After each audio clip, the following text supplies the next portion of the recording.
HiTV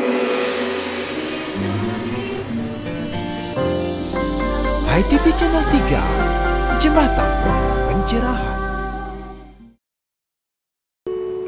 Hari ini belajar sarasa muscaya bagian awal sloka pertama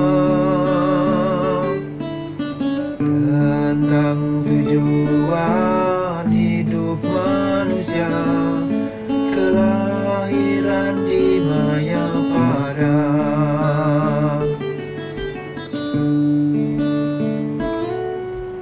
Dharma artha jaga maja moksa ca bharata sabha yadi asti tada yatra yadi asti antan wajib.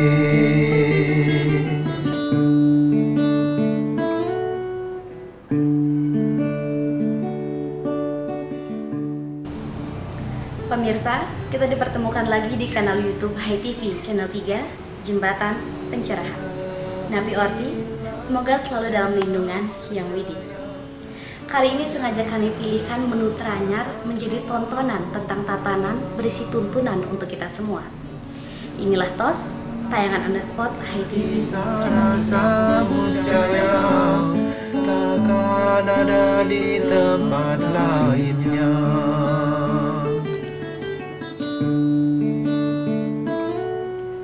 Ketahuilah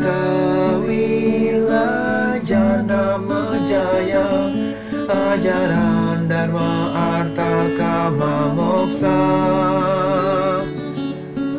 yang tak ada di sarasa muscaya, takkan ada di tempat lainnya.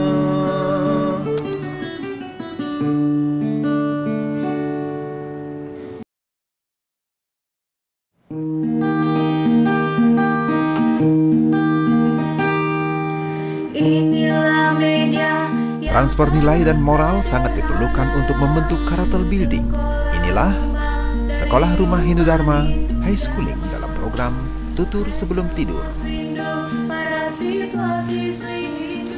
Halo Sobat High Schooling, kemarin saya baru saja baca buku Wanara Tantra dan ada cerita yang menarik banget. Dan kali ini saya akan membagikannya ke kalian semua. Lutung Loba. Cerita diawali dari persahabatan I Lutung dan I Empas. Kemana-mana mereka selalu berdua, pagi, siang, ataupun malam. Namun sayangnya persahabatan mereka mulai renggang karena I Lutung memiliki sifat loba. Suatu hari mereka sedang memanen pisang di sebuah kebun. I Lutung sudah makan puluhan pisang, tapi tak ada satupun pisang yang diberi kepada si Empas. Si Empas pun terus meminta, tapi I Lutung tak memberinya. Lalu I Empas pun pergi dengan perut keroncongan. Di tengah jalan, I Empas bertemu dengan si Kancil dan si Kupu-Kupu.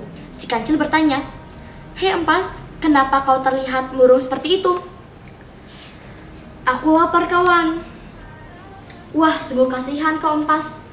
Tunggu, tapi bukankah kau sudah pesta pisang sama I Lutung? Kulihat barusan kalian memanen pisang, kenapa tak meminta sama I Lutung aja?" Aku sudah berkali-kali memintanya, tapi dasar I Lutung loba. Ia sama sekali tak memberiku satupun buah pisang. Akhirnya mereka pergi ke rumah si Kancil, dan di sana si Empas makan dengan lahapnya. Nah, sehabis makan, mereka berunding untuk memberi pelajaran pada I Lutung, agar I Lutung jera. Mereka pun membuat sampan dari batang pohon pisang. Nah, pada hari yang sudah disepakati, si Empas datang menemui I Lutung di sebuah pohon. "Hai Tung, apa kabarmu Tung?" Aku punya kabar gembira. Temanku punya pohon pisang yang sangat banyak. Dan sekarang sedang masak menguning." "Wah, astongkara Empas. Aku juga sedang lapar. Aku mau banyak sekali makan pisang hari ini." "Tapi Tung, kebun pisangnya di hutan di seberang sungai. Ayo kita ke sana saja." Nah, tanpa berpikir panjang, Ilutung pun setuju dan ikut ke seberang. Nah, di tengah sungai, Ikancil membuka sumbatannya sehingga air masuk. Ilutung pun panik. Kupu-kupu sudah terbang. Si Empas pun sudah loncat dan si Kancil pun berada di atas punggung Empas. Si Ilutung masih meminta pertolongan dan berteriak, "Tolong, tolong!" Nah, setelah beberapa lama mereka kasihan pada Ilutung dan tak bisa berenang. Akhirnya Ilutung pun diselamatkan oleh mereka. Dan Ilutung pun meminta maaf pada si Empas dan berjanji tidak akan memiliki sifat loba. Nah, pesan yang dapat kita ambil dari cerita ini adalah kita tidak boleh memiliki sifat serakah, loba, tamak, kikir, rakus, dan lain sebagainya karena itu bertentangan dengan ajaran agama Hindu. Semoga dapat menginspirasi kita semua. Sampai jumpa dalam tutur sebelum tidur selanjutnya dengan tokoh dan cerita yang berbeda. Salam damai, Channel 3. Terima kasih Anda masih bersama HiTV Channel 3, Jembatan Pencerahan yang didukung oleh Duparani. Sebentar lagi, Manik, kata-kata.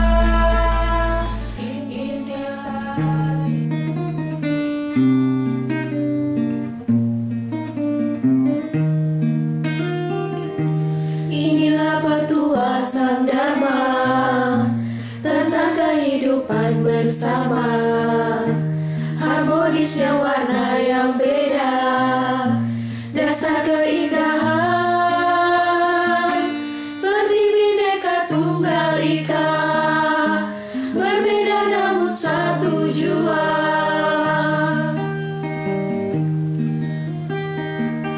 Ini wejangan Hindu Dharma tentang asal jiwa yang sama. Apa yang kita dapat dari sepiring nasi campur kuliner Nusantara? Putihnya nasi, merahnya daging, hijaunya sayur, kuningnya telur, di antara campur sari sambal terasi. Teladan apa yang dapat kita pelajari? Ada jejak kesadaran bahwa semua hidangan setuju berbeda rasa tapi tetap bertenggang rasa.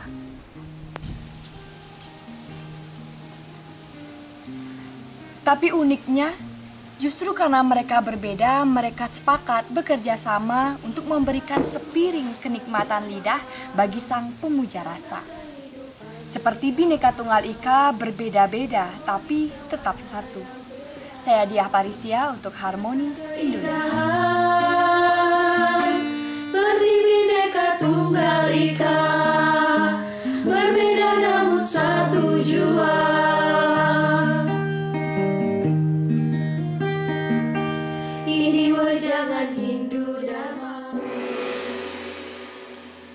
Berawal dari secangkir ngopi, ngobrol inspiratif, mengajak Anda melihat peristiwa dari sudut pandang berbeda.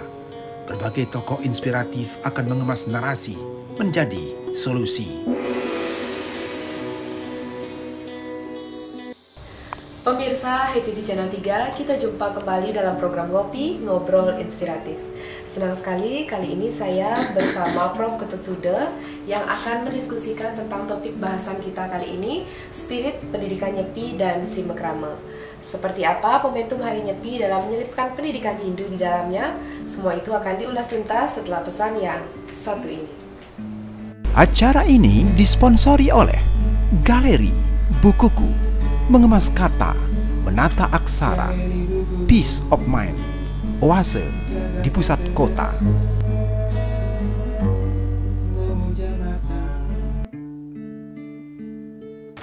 Pemirsa HiTV Channel 3 masih di studio Newsroom. Punapi Orti, Prof. Sudah? Nggih, becek-becek. Becek-becek sehat sentosa saya. Mengenai topik bahasan kita kali ini, pendidikan nyepi dan simekrama. Pasti ada makna dan spirit yang di dalamnya bisa diungkapkan atau dijelaskan ke pemirsa agar lebih paham secara mendalam lagi, Prof. Baik, terima kasih. Sebenarnya kalau kita berbicara spirit, gitu ya, tentu tidak bisa dilepaskan dari apa yang dimaksud dengan apa? Semangat, spirit atau energi, gitu ya. Artinya, ketika seseorang mempunyai spirit, mempunyai energi, mempunyai semangat yang tinggi, di dalam melakukan sesuatu, maka orang bersangkutan niscaya itu akan bisa memperoleh hasil yang baik gitu ya. Sebaliknya ketika energi kita lemah, semangat kita tidak ada, lalu motivasi kita tidak ada dalam melakukan sesuatu, tentu hasilnya juga tidak akan berarti apa-apa gitu ya. Jadi apapun yang dilakukan oleh umat Hindu khususnya di Bali gitu ya, terutama yang berkaitan dengan persoalan ritual, itu harus dimaknai dari aspek spiritnya gitu ya. Kalau kami dari orang pendidikan tentu akan melihat perspektif yang terjadi di dalam pelaksanaan upacara nyepi, upacara galungan, kuningan, itu dari perspektif edukasinya. Iya, betul. Artinya bagaimana kita di dalam menyelenggarakan sebuah ritual tidak hanya bersifat rutinitas, tetapi lebih bermakna edukasi. Ya. Paling tidak mendidik diri sendiri. Nah, saya kira itu yang penting dipahami oleh masyarakat. Saya kira itu. Ya, kita sudah mulai masuk pada momentum penyelipan pendidikan Hindu pada Hari Raya Nyepi, kemudian juga pada Hari Suci Galungan dan Kuningan. Ya. Nah, sering sekali kalau kita melihat fenomena yang terjadi ini seperti suatu rutinitas ritual yang lewat begitu saja, Prof. Seperti ajang eksistensi, kontestasi, dan juga entertainment. Ya. Nah, bagaimana Prof menanggapi ini? Mungkin ada sesuatu yang bisa digambarkan lebih gamblang lagi, Prof? Ya, begini, banyak pengamat, banyak kalangan, termasuk juga akademisi yang mengkritisi bahwa di dalam proses pelaksanaan upacara itu orang cenderung menonjolkan aspek entertainmentnya ketimbang makna-makna filosofi, makna-makna edukasi, makna-makna simbolis yang bisa dijadikan sebagai langkah untuk mendidik diri gitu ya, mengedukasi diri. Misalnya begini, banyak kalangan yang menilai bahwa telah terjadi pergeseran dari ritual ke festival. Jadi penekanan dari pelaksanaan upacara itu kan kalau di era konsumeristik sekarang ini kan cenderung ke aspek-aspek, mengutamakan aspek-aspek festivalnya ya. Tadi Mbak Mia juga menyebutnya ada upaya-upaya masyarakat untuk lebih menekankan aspek kontestasi ketimbang pemaknaan dari spirit, refleksi dari pelaksanaan upacara itu sendiri, gitu ya. Saya kira itu yang notabene belum dipahami betul oleh masyarakat. Misalnya begini. Contoh-contohnya misalnya, Prof. Dalam pelaksanaan upacara nyepi misalnya, kan ada rangkaian. 3 hari sebelum nyepi di situ diadakan upacara melis. Apa sih sebenarnya makna dari perayaan upacara melis, gitu kan? Secara umum ini sudah dipahami oleh masyarakat luas bahwa perayaan upacara melis itu mengandung arti penyucian, baik penyucian Buana Agung maupun Buana Alit. Buana Agung ini kan menyangkut alam semesta, sedangkan Buana Alit itu adalah menyangkut diri kita sendiri. Bagaimana kemudian dari aspek simbolisnya kita menyucikan alam, demikian juga dari aspek filosofisnya menyucikan diri sendiri, itu kan semua dilaksanakan melalui rangkaian upacara yang notabene itu hanya mengandung makna-makna filosofis dan simbolis. Tetapi secara faktual, gimana manusia atau umat Hindu harus melakukan aktivitas-aktivitas yang berkaitan dengan pengimplementasian dari makna-makna filosofis dan makna simbolis itu, gitu kan? Misalnya penyucian diri, itu kan ada konsep Trikaya Parisuda. Kita setelah melakukan upacara melis, menyucikan diri, Buana Alit, itu sebaiknya jangan berpikir yang negatif terhadap tetangga. Ketika ada tetangga maju, kita sudah berpikir lain, macam-macam tuduhannya, gitu kan? Itu kan sudah mengotori pikiran. Demikian juga dalam hal berkata-kata. Kita harusnya berkata yang sopan terhadap lawan bicara. Kita harus berbahasa yang baik dalam pergaulan sehari-hari. Kan ini merupakan konfigurasi dari pelaksanaan penyucian itu yang perlu dipahami. Nah terakhir Prof, ini yang paling penting juga, dan terakhir tawaran solusi, mungkin ada nilai-nilai seperti yang Prof sampaikan tadi yang bisa ditransfer atau disampaikan saat penyelipan pendidikan Hindu ini kepada umat Hindu. Sebenarnya ini kan tugas kita semua ya, terutama para pendidik, guru, dosen, orang tua juga harus melakukan apa yang disebut dengan transfer of knowledge, transfer pengetahuan kepada anak-anak kita, dan transmission of value, penyebaran nilai-nilai agama, nilai-nilai pendidikan, nilai-nilai kesopanan dalam konteks perayaan Hari Raya Galungan, Hari Raya Kuningan, Hari Raya Nyepi. Misalnya di Hari Raya Manis Galungan, selain melakukan persembahyangan di Merajan, di Pura, di tempat-tempat suci lainnya, itu kita seharusnya juga tanamkan kepada anak-anak kita bahwa kita juga wajib saling mengunjungi sesama kerabat, apakah itu tetangga, apakah itu saudara, apakah kolega gitu ya, dalam artian kita berkunjung dalam rangka melakukan apa yang dalam konteks ini disebut simokramo. Simokramo itu maknanya kan saling memaafkan, saling memberi, saling memberikan maaf gitu kan. Nah, sehingga dengan demikian di dalam proses perayaan hari-hari suci agama, khususnya hari suci agama Hindu, itu tidak hanya sekedar lewat begitu saja, tetapi lewat penuh makna. Penuh makna ya. Itu yang perlu. Terima kasih Prof Suda, bincang-bincang hangat kita dalam program Ngopi. Itulah tadi pemirsa HTV Channel 3 untuk mengingatkan kembali topik bahasan kita kali ini, spirit pendidikan Nyepi dan Simekrame. Semoga dapat bermanfaat dan menginspirasi untuk kita bersama. Saya Mia Gandewa dan Prof Suda pamit undur diri. Salam damai, Channel 3.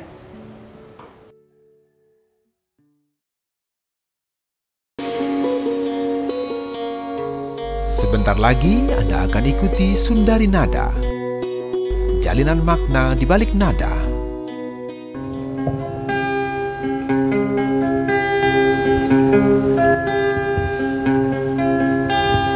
Inilah jalan kebenaran, kebenaran Weda menuntun kita.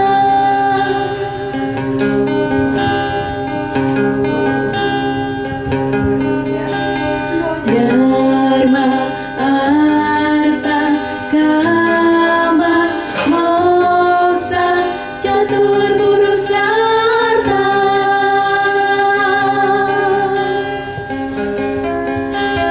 Dharma, arta, kama, moksa, tujuan hidup kita.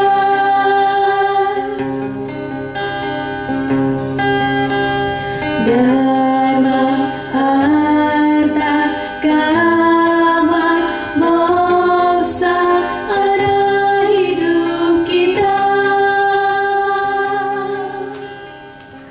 Pemirsa, beberapa menit yang lalu waktu luang Anda telah kami isi dengan tayangan-tayangan khusus. Namun sayang sekali kita harus berpisah untuk bertemu di lain kesempatan dalam kanal YouTube yang sama, HTV Channel 3. Semoga bermanfaat dan dapat menginspirasi. Mohon maaf jika ada yang tak berkenan. Terima kasih atas kerjasamanya. Salam damai, Channel 3. Mau saku jaga kita.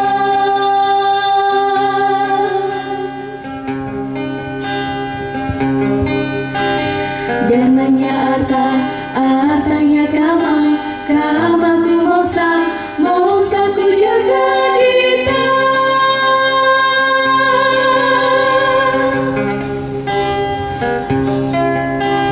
Dharmanya arta, artanya kama, kamaku mau saku jaga kita.